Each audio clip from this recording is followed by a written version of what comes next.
The ending of World War II brought us into a new era. For the first time, mankind had the ability to completely destroy Earth. Those first 2 bombs dropped on Japan released an amount of destruction that previously required thousands of bombers with tens of thousands of bombs. In the years to come, the bombs got bigger, till finally, only 16 years after World War II ended, the Soviet Union tested codename AN-602, better known as Tsar Bomba. The blast yield is estimated to be the equivalent of 50 megatons of TNT, or to put it in perspective, that is more than all of the bombs dropped in World War I and World War II times 10. To date, Tsar Bomba is still the largest nuclear test, but there is no physical reason why we can't build larger. The Soviet UR-500 Super Heavy ICBM could have carried a bomb with a yield of 100 megatons, and possibly larger. The reason larger bombs haven't been built is because it's more efficient to have more, smaller bombs that can be spread out over an area and cause much more damage to a larger region. Also, the accuracy of ballistic missiles has improved to the point where you can hit smaller targets with a smaller warhead, creating less collateral damage. This has led to tens of thousands of nuclear bombs being built. With the massive number of nuclear weapons, and the amount of destruction and loss of life that would occur in the event of a nuclear war, there have been many discussions on how to lessen that threat. Several arms control treaties and agreements have significantly brought down the number of these weapons, from an estimated 75,000 in the mid-1980s to around 15,000 today, many of which are in the process of being dismantled. Some groups have actually proposed completely eliminating all nuclear weapons. Just recently, 80 nations signed the Treaty on the Prohibition of Nuclear Weapons in the UN, with the ultimate goal of complete and total elimination. However, not one single nation which possesses nuclear weapons signed the treaty. So, if you can't get rid of all nuclear weapons, another way to stop a nuclear war would be a defense against them. The first nuclear weapons were delivered in the form of bombs dropped by aircraft. Bombers are slow, and advances in air defense technology make it highly unlikely that they will be able to complete their mission. Most nuclear weapons today are delivered by ballistic missiles. This missile technology, which first became operational in the 1940s, is still the most effective and reliable way to deliver nuclear weapons. They are extremely fast and fly extremely high, making them nearly impossible to shoot down. But if you could stop them, you would greatly diminish the threat posed by nuclear weapons. There are other nuclear delivery methods, such as cruise missiles and even now torpedoes, but those have other problems. Today, roughly 85% of all nuclear warheads are launched by ballistic missiles, the remainder being on bombs and cruise missiles. So if you could shoot down the large, slow-flying bombers and cruise missiles, and find a way to defeat ballistic missiles, you could all but eliminate nuclear war. To figure out how to defeat ICBMs, first you need to break down their characteristics. Basically, there are 3 phases of ballistic missiles. The boost phase, where the missile first launches and is burning its engine to get up to speed. The mid-course phase, where the engine is shut off and is now coasting through space. And finally, the terminal phase, where the warhead re-enters the atmosphere and hits its target. Terminal phase is extremely difficult to defend against, as you have very little time and the atmosphere is slowing down the warhead, making calculating an intercept path more difficult. Mid-course phase is somewhat easier, as it's the longest phase of the missile flight. It is also in space, and therefore for the most part, coasting on a predictable path. The problem is an interceptor missile needs to be extremely large, pretty much the same size as the ICBM, to get up to that altitude to hit it. Also, if the missile has multiple warheads, they separate from the bus carrying it in the early mid-course phase, so this means you'll have many more targets to hit. The boost phase is the most vulnerable, as it's a large target, the warheads haven't separated yet, and it is traveling at the slowest speed as it boosts itself up into space. The problem with defeating missiles during their boost phase is you have very little time to react. You also need to be relatively close to the launch site, as every second that passes, that missile is going faster and faster, and quickly will be out of the area. There have been several methods devised to shoot down intercontinental ballistic missiles. The 2 primary are interceptor missiles, and lasers and other directed energy weapons. Interceptor missiles may be the most obvious. You launch your own missile to destroy the enemy missile that is coming at you. This, however, is extremely difficult. You might have heard the expression that it's like hitting a bullet with another bullet. Well, these missiles are traveling 10 times faster than bullets. But you also get to cheat a little bit by using a computer to calculate and make adjustments. In the early days of anti-ballistic missile research, the technology was not good enough to do this. Radars were not as precise, and guidance systems not capable enough. So instead of hitting an incoming warhead, interceptor missiles had their own nuclear warhead on board, which would fly up close enough to the target and detonate. The resulting blast would hopefully destroy the incoming warhead. The Soviet Union was the only nation to deploy an operational ABM system armed with nuclear warheads, the A-35. This method is the easiest way of destroying incoming missiles, but there are many problems with such a system. One being that you are detonating a nuclear bomb over your own country to shoot down other nuclear bombs that are trying to detonate over your country. The best option would be to smash directly into the incoming warhead. This way, there's no nuclear blast. This, however, requires extremely precise radars to be able to detect and track a warhead, which is no bigger than the average person, that is flying through space 1,000 miles away at several thousand miles per hour. You have to be accurate to less than a meter, or you will miss. This type of interception is known as hit-to-kill. Typical surface-to-air missiles that are used to shoot down aircraft have small warheads on board themselves with a proximity fuse. This will blast hundreds of metal rods or shrapnel over a larger area. This way, you do not have to be quite as precise, but when you're trying to shoot down missiles, this is often not enough to guarantee the fragments will destroy the warhead. This hit-to-kill method is extremely difficult. The US has spent several $1 billion developing the ground-based mid-course defense along with its GBI interceptor missile. And despite all the research, development, and money, it has only been successful 55% of the time. To make matters worse, interceptor missiles like the GBI can only destroy one warhead.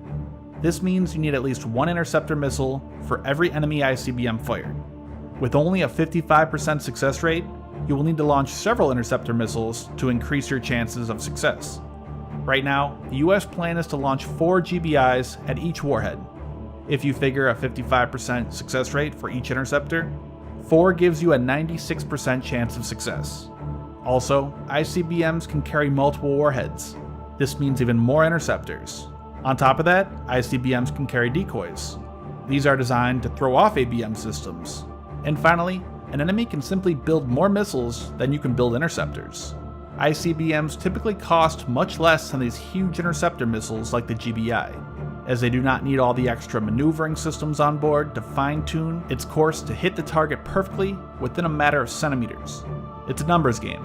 You can't possibly build enough interceptors to fully stop a large-scale attack. The GBI is often presented showing its ability to distinguish between decoys and real warheads, and there are plans to place more than one EKV, or exo-atmospheric kill vehicle, on each interceptor missile. But this will likely still fall way short of ever being a reliable method of fully stopping an attack. Another solution is needed. In the 1980s, US President Ronald Reagan announced a new ABM system called the Strategic Defense Initiative, better known as Star Wars. It was a huge project devoted to finding ways to stop a nuclear attack. Research was done on every conceivable method to defend against ICBMs. Everything from particle beams to railguns, space-based kinetic interceptors, and much, much more. But a major focus was on directed energy weapons. This included lasers and X-rays from platforms both on land and in space. The program was extremely ambitious for its time. The technology of the day wasn't good enough, and much of it still isn't. Lasers may seem like the best candidate, but there are several problems with them. One is obviously the technology requirements. After many decades of work, just now are much smaller and weaker laser weapons slowly becoming operational. A laser capable of shooting down an ICBM flying hundreds or even thousands of kilometers away will need to be extremely powerful. Land-based lasers also have to travel through the thick atmosphere, which distorts and scatters the laser beam. In 1997, the US tested the Miracle laser, which produced over 1 megawatt of power. This is over 100 times more powerful than the LAWS demonstrator that we've all seen in this video. The Miracle laser was tested against a decommissioned satellite. The test failed, with the laser being damaged in the process. The Soviet Union also worked on laser missile defenses, the Terra 3 being the most famous. However, it was also not successful. The YAL-1 airborne laser was another program that made it pretty far through the development phase and into the testing phase. Since it's airborne, the laser travels through less thick of an atmosphere. It was placed in the nose of a Boeing 747 and would shoot down ballistic missiles in their boost phase. As I mentioned earlier though, this requires the aircraft and laser to be relatively close to the launch site. The airborne laser never reached its ultimate goal, but the plan was to have it have a range of 600 kilometers against more vulnerable liquid-fueled missiles and only 300 kilometers against solid-fueled missiles. While that may sound like a lot, you couldn't shoot down any missiles launched from larger countries like Russia or China without flying into their airspace. It would give you the ability to shoot down missiles launched from most places in North Korea from South Korea, which was a more realistic role for the YAL-1. After its cancellation due to high cost, short range, and technical difficulties, the US Missile Defense Agency has began looking into placing a laser on board drones. This would, they hope, be cheaper, could fly in closer to launch sites, and take advantage of new technologies that have emerged since. However, with the massive 747 being unable to produce a strong enough laser, which according to Defense Secretary Robert Gates would need to be 20 to 30 times more powerful, it is questionable how this would be carried out by a much smaller drone. And finally, since the atmosphere greatly hinders laser weapons, how about placing the weapons in space? Both the US and Soviet Union considered this option. The Soviets even launched the Polyus spacecraft, which failed to achieve orbit and crashed into the Pacific Ocean and was destroyed. Since then, space-based lasers have been mostly kept to the drawing board. One major problem with them is that, in space, you need to be traveling at nearly 30,000 kilometers per hour just so you don't fall back to Earth. This means you will likely not be in the right position to shoot down a missile when it launches, so you would need dozens, possibly several hundred satellite lasers to cover an area 100% of the time. You could place the satellites in a higher orbit, known as geostationary orbit, where the orbital speed matches that of the rotation of the Earth. This means that the satellite can remain over the same region of the Earth. The laser would have to be much more powerful though, as it has a much longer distance to travel, and also requires much more powerful rockets to boost it up to geostationary orbit, which is roughly 100 times higher than the typical low Earth orbit altitude. Another issue is the power requirements would be high as well. Most satellites and spacecraft currently rely on solar panels, but these do not produce much power. The massive 2,500 square meter solar panel system on the International Space Station only produces 240 kilowatts, and even that took dozens of launches and manpower to assemble in space. A space-based laser would likely require more than this, and need time to recharge between firing. You could use a chemical-powered laser, like the Polyus, but this would require refueling the satellite once its stores are expended. There is also another problem with the enormous amount of heat that these lasers produce. Getting rid of heat is extremely difficult to do in space. Massive radiators would be required, and even that might not be enough. And all this is still contingent on having the technology to create and launch such a powerful laser into space.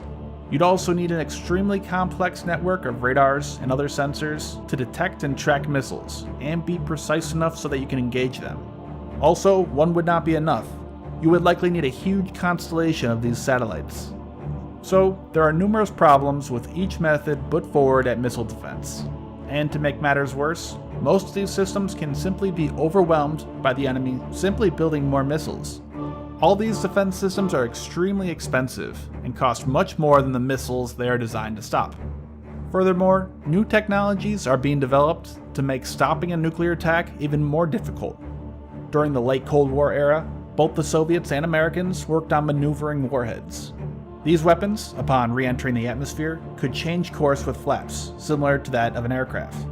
Images of what these look like are extremely rare, with only a few real pictures on the internet. These maneuverable warheads had a few purposes.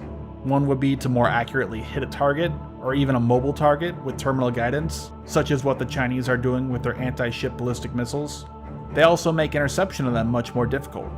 You can see here in this declassified image a test of the Advanced Maneuverable Re-Entry Vehicle by the US in the 1980s. You can see it makes a very sharp course change after hitting the upper atmosphere. Some of this research has morphed into current hypersonic weapons development. These are weapons that are somewhat similar to ballistic missiles, but fly much lower, skipping through the upper atmosphere and using it to change course. These are extremely difficult to defend against. Another example would be Russia's Poseidon, a nuclear-powered, nuclear-armed torpedo. Nuclear-armed torpedoes have been around since the early days of the Cold War. but having a nuclear engine on board gives it virtually unlimited range. Currently, there really isn't any good way to intercept a torpedo. The US has worked on a few methods in the past, and a German company has been developing a system called Sea Spider, but it is doubtful that any such weapon would be effective against Poseidon. And finally, do we even want to be able to stop a nuclear war? In 1972, the US and Soviet Union signed the ABM Treaty. This put severe restrictions on building anti-ballistic missile systems.